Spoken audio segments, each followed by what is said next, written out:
നമസ്കാരം. Village news ടിവിയിലേക്ക് പ്രിയപ്പെട്ടവർക്ക് സ്വാഗതം.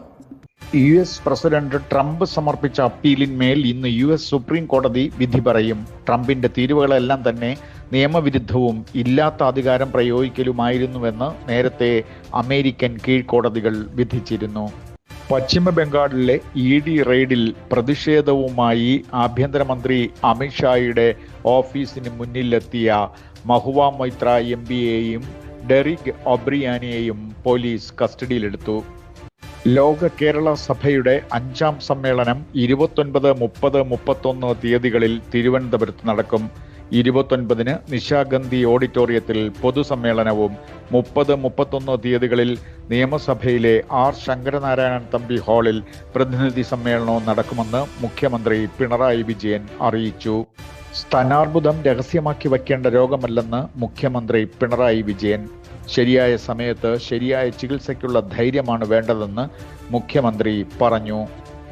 തിരുവനന്തപുരത്ത് പോലീസ് കമ്മീഷണർ ഓഫീസിനുള്ളിൽ പാർക്ക് ചെയ്തിരുന്ന ബൈക്ക് മോഷണം പോയി. പോലീസ് ഉദ്യോഗസ്ഥന്റേതാണ് ബൈക്ക്. കേരള PSC 100-ലധികം തസ്തികകളിലേക്ക് നിയമനത്തിനായി മെഗാ വിജ്ഞാപനം പുറപ്പെടുവിച്ചു. വിശദവിവരങ്ങൾ സൈറ്റിലും പത്രമാധ്യമങ്ങളിലും ലഭ്യമാണ്. കുട്ടികൾ നല്ല നിലയിലെത്തണ്ടേ?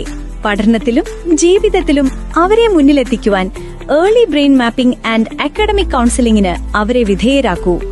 ജീവിതത്തിൽ അവർക്ക് വേണ്ടി നിങ്ങൾ ചെയ്യുന്ന ഏറ്റവും വലിയ സൽപ്രവൃത്തി online and offline service global gateway institute early brain mapping and academic counselling. ഇപ്പോൾ വിളിക്കുക 81-29-51-6829. മറ്റൊരു നമ്പർ 90-74-74-63-63. തമിഴ്നാട് ലോബി കൊപ്ര പൂഴ്ത്തിവെച്ച് വീണ്ടും വെളിച്ചെണ്ണ വിലയിൽ അട്ടിമറി സൃഷ്ടിക്കാൻ ശ്രമം നടത്തുന്നുവെന്ന് എണ്ണ വ്യാപാരികൾ പറഞ്ഞു. സർക്കാർ ഇടപെടണമെന്നും അവർ ആവശ്യപ്പെട്ടു. തിരുവനന്തപുരം കളീക്കവിള ദേശീയപാതയിൽ പള്ളിച്ചലിൽ ഇരുചക്ര വാഹനത്തിൽ ലോറിയിടിച്ച് 2 പേർ തൽക്ഷണം മരിച്ചു.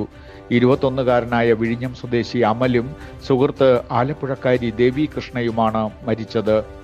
തിരുവനന്തപുരത്ത് പാലോട് മരമൊടിഞ്ഞു വീണ് ബൈക്കിന് പിന്നിലിരുന്ന് യാത്ര ചെയ്യുകയായിരുന്ന ഇടിഞ്ഞാർ സ്വദേശി ഷൈജു മരിച്ചു.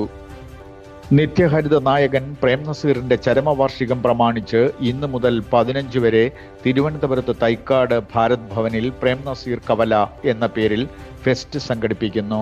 പ്രേം നസീർ സുഹൃത്ത് സമിതിയും പാളയം GTech എഡ്യൂക്കേഷനുമാണ് സംഘാടകർ.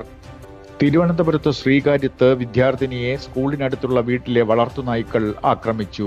വേട്ടയ്ക്കുപയോഗിക്കുന്ന ബെൽജിയൻ മാലിനോയിസ് വിഭാഗത്തിൽപ്പെട്ട നായ്ക്കളാണ് അന്ന മറിയ മനോജ് എന്ന +2-കാരിയെ ആക്രമിച്ചത്. കുട്ടിക്ക് ഗുരുതരമായി പരിക്കേറ്റു. ഇന്ത്യയിലെ ഏറ്റവും വലിയ മേൽപ്പാലമായ ആലപ്പുഴ അരൂർ തുറവൂർ മേൽപ്പാതയിൽ നിർമ്മാണവുമായി ബന്ധപ്പെട്ട് ബ്രിഡ്ജ് നോയിസ് ബാരിയർ സ്ഥാപിക്കും. സംസ്ഥാനത്ത് ആദ്യമായാണ് ഈ സംവിധാനം വരുന്നത്. നിയമസഭാ പുസ്തകോത്സവത്തോടനുബന്ധിച്ച് സ്കൂൾ കുട്ടികൾക്കായി നടത്തിയ മാതൃകാ പാർലമെന്റിൽ നെയ്യാറ്റിൻകര ആനാവൂർ സ്കൂളിലെ അനുഗ്രഹയും സനോജ് വിൻസും മാതൃകാ നിയമസഭയിലെ കുട്ടി MLA-മാരായി ശ്രദ്ധേയരായി. VD സതീശനെതിരെയുള്ള അന്വേഷണത്തിനായി നിയമപരമായുള്ള പരിശോധന നടക്കുകയാണെന്ന് മുഖ്യമന്ത്രി പറഞ്ഞു.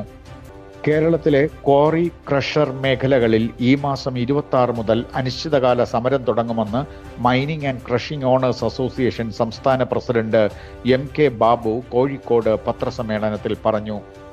ലോകോത്തര കാർ ബ്രാൻഡായ റോൾസ് റോയ്സിന്റെ ഫാൻറ്റം സെന്റിനറി എഡിഷൻ മലയാളി വ്യവസായി രവി പിള്ള സ്വന്തമാക്കി. ആകെ 25 പ്രത്യേക ലിമിറ്റഡ് എഡിഷൻ കാറുകളാണ് റോൾസ് റോയ്സ് നിർമ്മിച്ചിട്ടുള്ളത്. ലണ്ടനിൽ നിന്ന് ദുബായ് വഴി ബഹ്റിനിലെത്തിച്ച കാർ കഴിഞ്ഞ ദിവസം രവി പിള്ള ഏറ്റുവാങ്ങി. $30 ലക്ഷം മുകളിലാണ്. അതായത് ഇന്ത്യൻ രൂപ 30 കോടി രൂപയാണ് കാറിന്റെ വില. എൻഡ് ഓഫ് സീസൺ സെയിലിന്റെ ഭാഗമായി തിരുവനന്തപുരം ലുലു മാളിൽ പകുതി വിലയിൽ സാധനങ്ങൾ വാങ്ങാം. 100-ലേറെ ബ്രാൻഡുകളുടെ 3000-ഓളം ഉൽപ്പന്നങ്ങൾക്ക് ഓഫറുണ്ട്. തിരുവനന്തപുരം കോർപ്പറേഷൻ വിഴിഞ്ഞം വാർഡിൽ ഈ വരുന്ന 12-ന് തെരഞ്ഞെടുപ്പ് നടക്കുന്നതിനാൽ 2 ദിവസത്തേക്ക് ആ പ്രദേശത്ത് മദ്യനിരോധനം ഏർപ്പെടുത്തി ജില്ലാ കളക്ടർ അനുകുമാരി ഉത്തരവിട്ടു. കൂടുതൽ വാർത്തകളും വിശകലനങ്ങളും നിങ്ങളിലേക്ക് എത്തുവാൻ വില്ലേജ് ന്യൂസ് TV സബ്സ്ക്രൈബ് ചെയ്യുക, ഷെയർ ചെയ്യുക.